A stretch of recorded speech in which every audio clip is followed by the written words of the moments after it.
দিল্লি থেকে এসে বাংলা দখল করা যায় না। যারা বাংলাটাকে জানেনি না, চেনেনি না, কি করবেন? এসে মাছ খাওয়া বন্ধ, মাংস খাওয়া বন্ধ, শাড়ি পরাও বন্ধ করে দেবেন নাকি? কে কি পড়বে সেটাও ঠিক করবেন, কে কোন ভাষায় কথা বলবেন সেটাও ঠিক করবেন।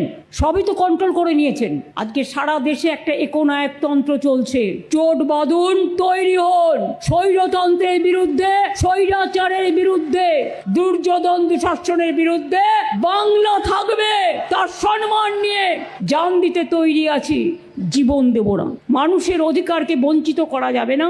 বাংলার জন্য বড্ড বেশি হ্যাংলা। বাংলাকে জোর করে দখল করতে হবে, জবরদস্তি বুলডোজ করতে হবে। এটা হচ্ছে না, হবে না। গায়ের জোরে সবকিছু হলেও মানুষের হৃদয় জয় করা যায় না। 21 মানে শুধু ভাষা নয়, 21 মানে মানবিকতা, 21 মানে সর্বভাষার সংহতির এক দর্পণ। যারা মারা গিয়েছেন, জীবন দিয়েছেন, তাদের জন্য এক তর্পণ। ভাষার জন্য আজও যারা লড়ে চলেছেন, সব ভাষাকে সম্মান জানাই আমরা। সব ভাষার উপরেও যদি কোনোদিন কোনো আঘাত আসে, যে কোনো ভাষার উপর, আমরা কিন্তু রুখে দাঁড়াবো।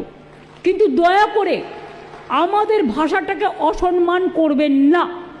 আমি অনেক জায়গায় দেখতে পাচ্ছি বাংলা ভাষায় কথা বললে তার পেছনে একটা অনুপ্রবেশকারী তকমা লাগিয়ে দিয়ে তাদের উপর অত্যাচার করা হচ্ছে।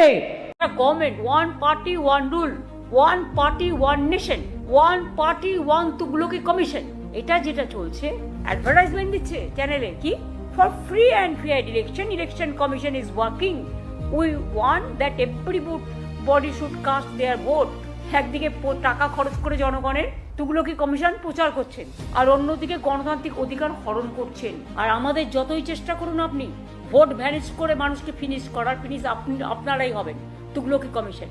প্লিজ মনে রাখবেন, আপনাদের প্রতিশোধ জনগণের ওপর নেবেন না, আমার ওপর নিন, আমার কোনো আপত্তি নেই, কিন্তু জনগণের ওপর নেবেন না। তা যদি হয় তাহলে জেনে রাখবেন, আপনারা যদি 420 হন কেউ, আমি কিন্তু 440 হন। একটা বিজেপি পার্টির কথা শুনে বাংলাকে যদি ধ্বংস করতে চান, তাহলে জেনে রাখবেন কংসও কিন্তু একদিন বধ হয়েছিল। তাহলে কিন্তু কংসবধের নাটক বিজেপি পার্টিকে দেখতে হবে। ঘাটাল মাস্টার প্ল্যান, দেব আমাকে বারবার বলতো, আমি ঘাটালে যখনই বন্যা হয়েছে ছুটে গেছি।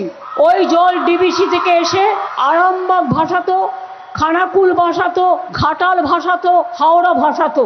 10 বছর ধরে কেন্দ্রীয় সরকারকে চিঠি লিখেছি, কোনো উত্তর দেয়নি। নাইবা দিল কেন্দ্র টাকা, ওরা দেয় শুধু ধোকা। ওদের বানিয়ে বোকা, আমরা দিলাম টাকা। ঘাটাল মাস্টার প্ল্যানের জন্য 1,500 কোটি টাকা দিয়ে আমরা প্রকল্প শুরু করে দিয়েছি অলরেডি। 500 কোটি টাকা অলরেডি দেওয়া হয়েছে এবং অলরেডি 300 কোটি টাকার কাজ হয়ে গেছে। তাতে কেশপুর বলুন, ডেবরা বলুন, ঘাটাল বলুন, দাসপুর বলুন, পূর্ব মেদিনীপুরের 4টে জায়গা, হাওড়া হুগলির জন্য নিম্ন দামোদর অববাহিকা এলাকার প্রজেক্ট হচ্ছে। তাতে হাওড়া হুগলি বীরভূম বর্ধমানের মানুষ উপকৃত হবেন।